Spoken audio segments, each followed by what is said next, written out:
Yeah, I think it's honestly been like probably one of the coolest things I've got to do since honestly the process started at the end of my senior year when I was at Iowa because I was Caitlin Clark didn't just show up on New Heights, she quietly reset the tone of the entire conversation. What was supposed to be a fun crossover moment turned into something far more revealing. Not loud, not flashy, just intentional. And that's exactly why people couldn't stop talking about it. Because beneath the jokes and easy chemistry, Caitlin was doing something rare. She was explaining why she's moving differently right now, why her biggest moments didn't come from a highlight or a buzzer beater, but from patience, from waiting, from saying no when everyone expected her to say yes. For basketball right now, I mean, the amount. If you go to the Wikipedia page and you look at like the list of like awards and achievements, it's like endless. It is. Yeah, we had to limit it to this list just to get the show started. I appreciate it. Thank you. This wasn't just another victory lap for the face of women's basketball. It was a glimpse into how Caitlin Clark actually thinks when the cameras aren't focused on the scoreboard. She talked openly about injuries that quietly reshaped her year, about getting thrown straight back into elite competition with Team USA, about building towards something bigger than a single season. And then there was the part fans have been speculating about for months. The shoe, not just when it's coming, but why it took this long. Caitlin didn't rush it. She didn't chase speed. She chose control. And that decision says more about her future than any stat line ever could. What makes this conversation different isn't what she announced. It's what she revealed. A mindset built on long-term vision in a world obsessed with instant results. The Time Athlete of the Year was cool too, just because you see the list of like all the athletes that they've had prior to me. A superstar who's already thinking 3 steps ahead while everyone else is watching the moment in front of them. And once you understand that, this interview stops being a podcast appearance. It becomes a preview of what's coming next and why it's going to hit differently. From the moment Caitlin Clark sat down with Jason and Travis Kelce, it was clear this wasn't going to be a routine athlete interview. This wasn't a quick stop to promote a game or push a headline. She didn't feel like a guest. She felt like the centerpiece. That alone says a lot. New Heights has become one of the biggest platforms in sports media, especially during the NFL season. And Caitlin wasn't just invited on, she was introduced as the first and last guest of the year. Honestly been like probably one of the coolest things I've got to do since honestly the process started at the end of my senior year when I was at Iowa because I was deciding what shoe company I was going to go with. And I talked to Nike, Adidas, and Under Armour, and they all offered me a signature shoe, obviously some faster than others. And you know, everybody knows Nike makes the best product. It just kind of takes a little bit longer. And that framing matters. It signals status, it signals reach, and it signals that her influence has already pushed beyond women's basketball into a much bigger cultural space. What made the moment land wasn't hype, it was comfort. Caitlin didn't sound like someone trying to impress 2 Super Bowl champions. She sounded like someone who belonged there. The jokes landed, the rhythm was natural, and as the conversation unfolded, it became obvious why this episode felt different from her previous media appearances. She wasn't reacting to success anymore, she was reflecting on it. That shift is important. When athletes are in their rise, interviews are defensive. They talk about proving people wrong, staying focused, keeping their head down. Caitlin wasn't in that space. Her tone was calmer, more deliberate, almost forward-looking, like someone who already understands the weight of what she's building. The Kelce brothers picked up on it too. Instead of forcing viral moments, they let the conversation breathe.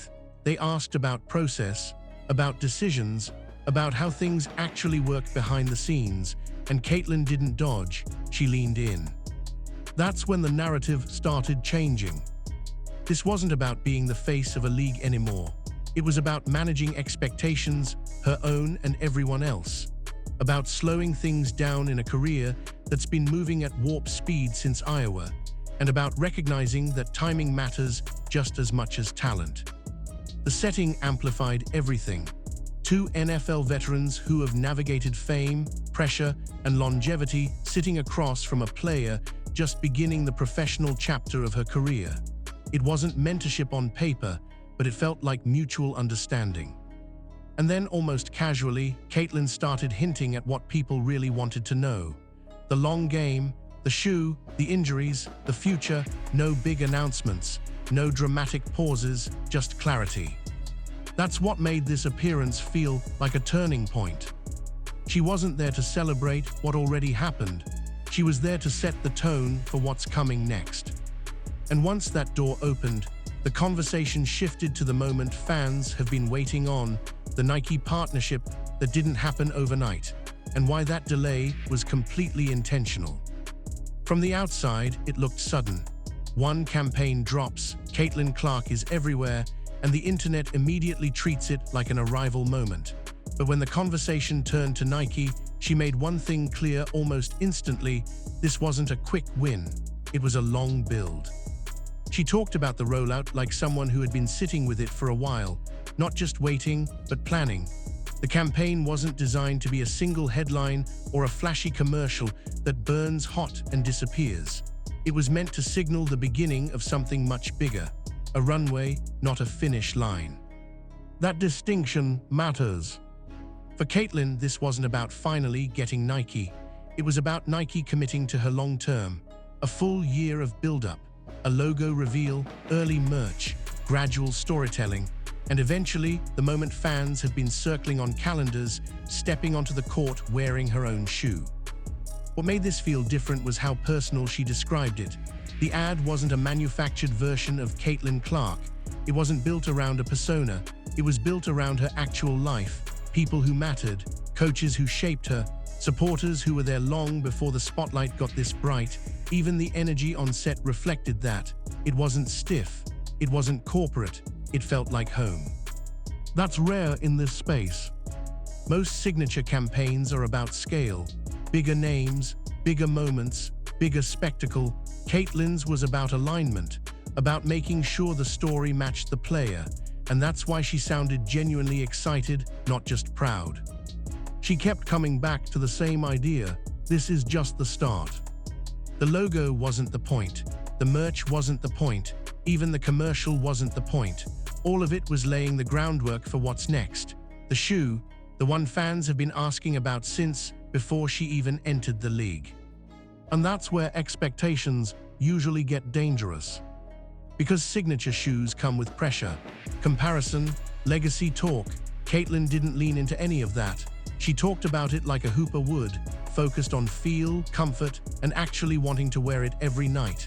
Not chasing hype, not chasing nostalgia, just building something that fits her game.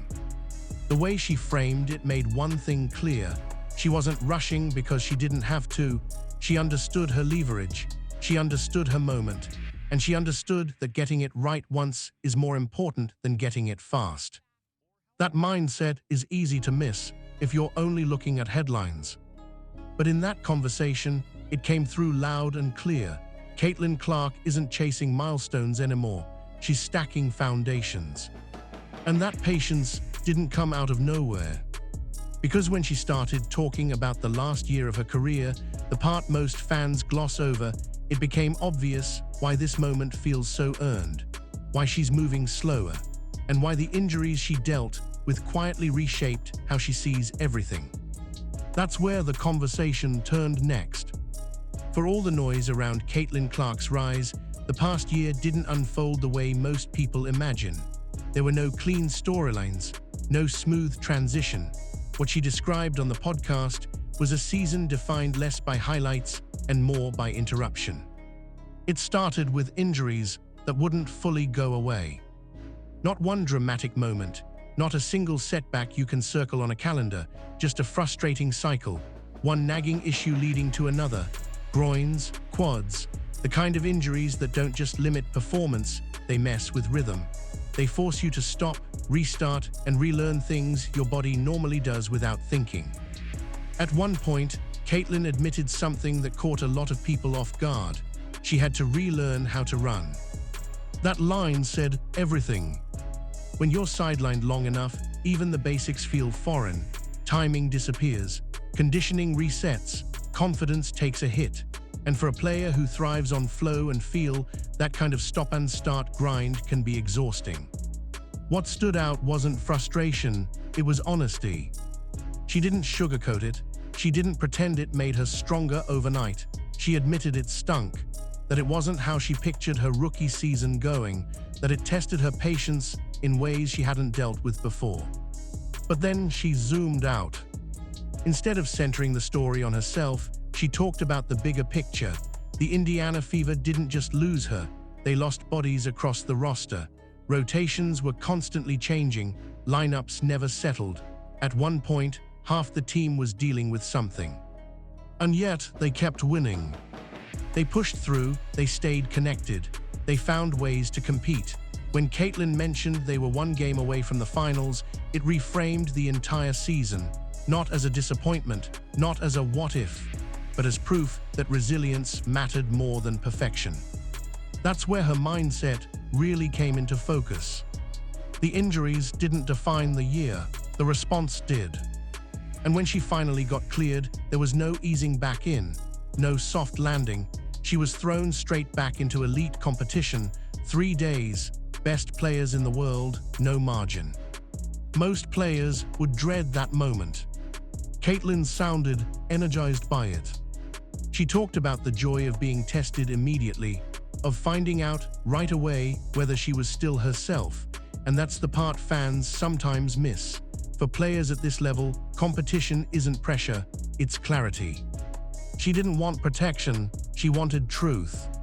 That experience didn't just confirm she was healthy, it confirmed something deeper, that slowing down didn't weaken her, it sharpened her perspective. And that perspective carried directly into the next phase of her career, one that stretches far beyond a single season or a single league.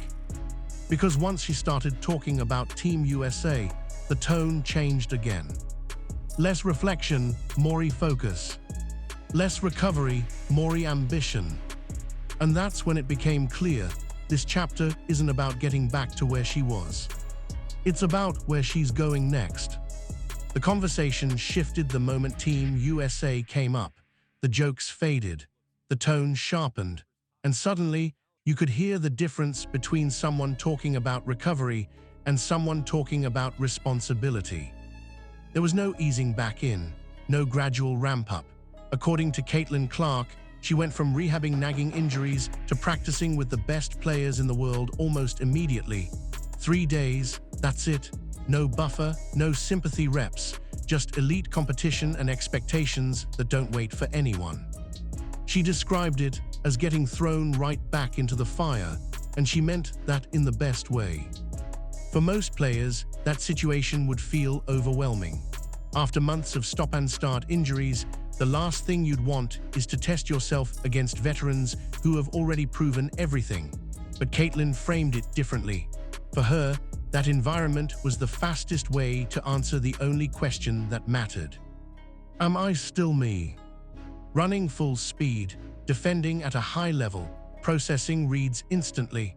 When she realized she was right where she'd been before the injuries, the relief wasn't emotional, it was competitive. The kind of relief that comes from knowing you belong without needing anyone to tell you. The setting made it even more symbolic.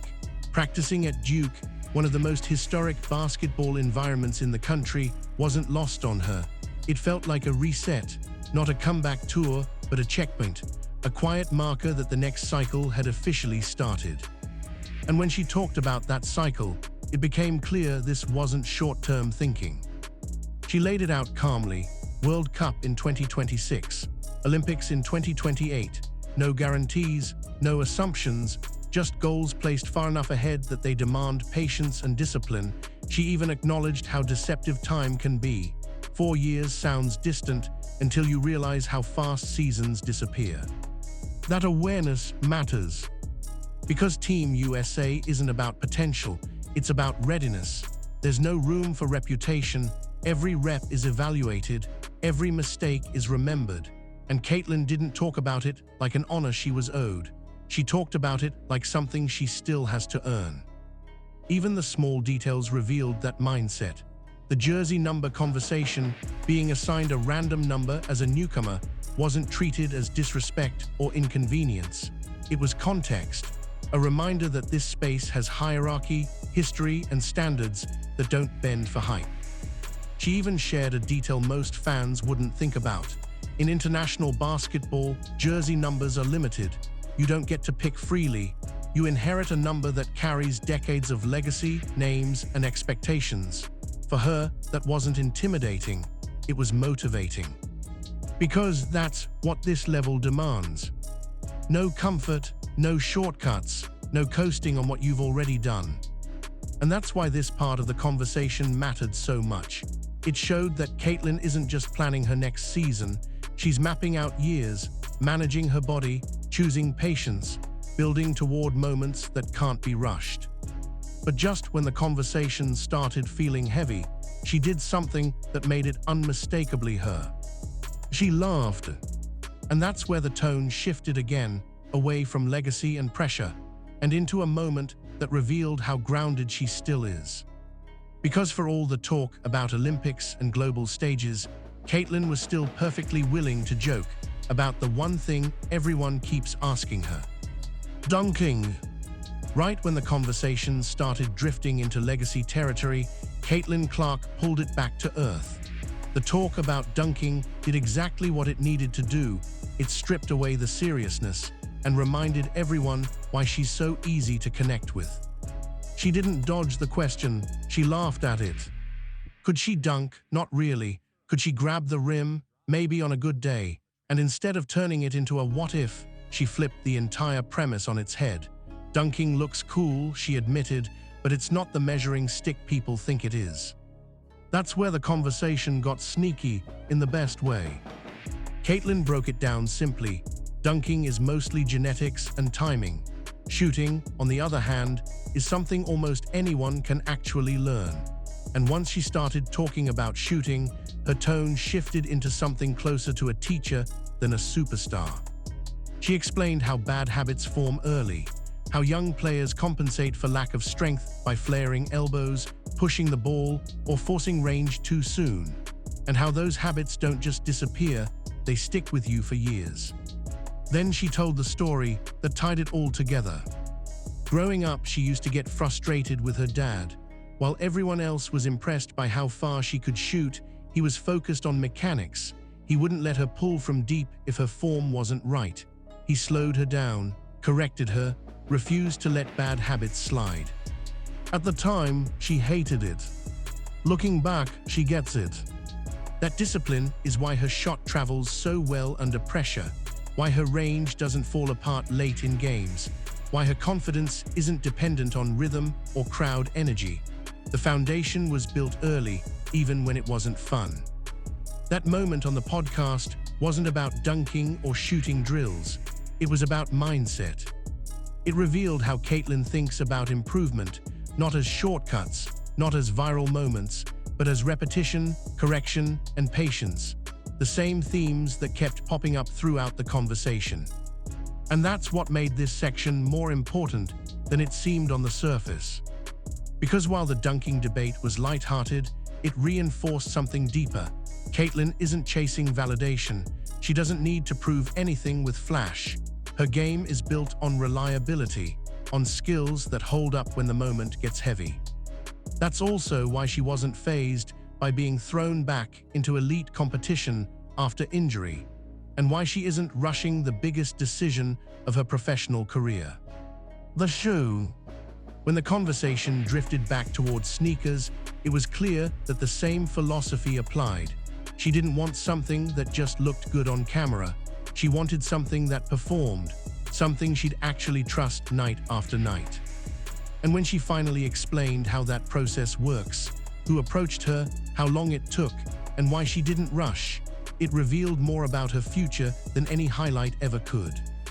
Because once you understand how she approaches fundamentals, it makes her biggest business decision make perfect sense. And that's when she revealed something most fans didn't expect. She had options, real ones, and she still chose patience. This is the part of the conversation that quietly changed how people saw Caitlin Clark. Because when she finally explained how the signature shoe decision really played out, it became obvious this wasn't about hype, it was about control. She revealed that Nike wasn't the only brand at the table. Far from it. Adidas was interested.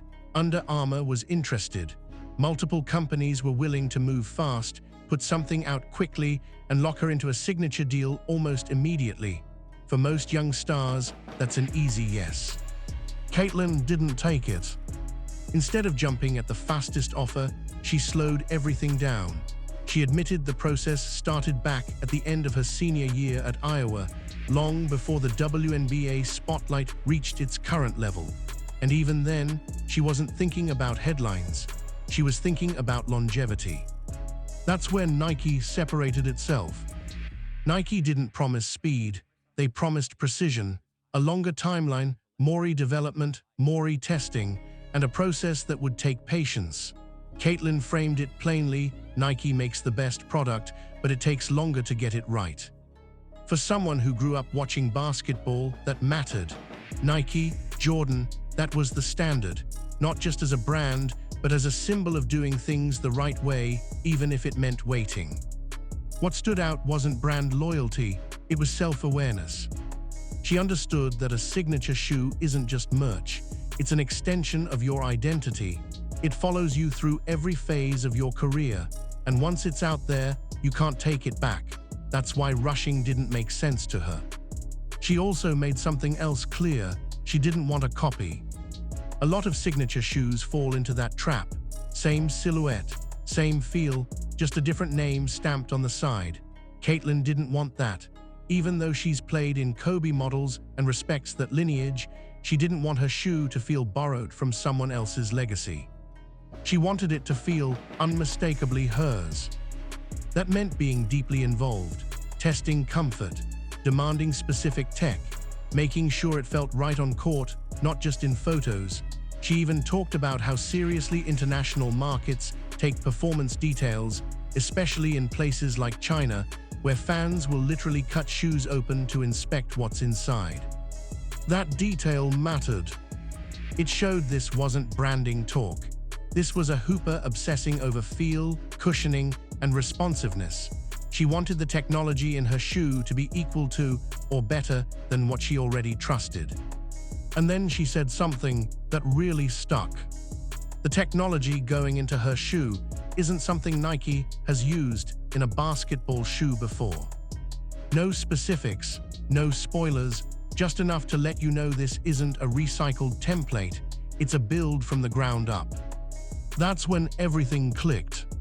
Why she didn't rush, why she waited, why this rollout feels different. Caitlin Clark isn't chasing the fastest moment. She's building something meant to last, on the court, in the culture, and in the years that follow. And once you see that pattern, this interview stops being about one podcast appearance. It becomes a window into how she plans to move for the rest of her career. By the time Caitlin finished explaining the shoe process, it stopped sounding like a product story and started sounding like a philosophy.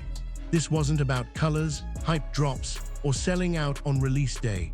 It was about identity, about making sure that when people see her name on something, it actually means something. That's why she kept coming back to the same idea. It has to feel like her. Not a template, not a remix of someone else's legacy, not a shortcut.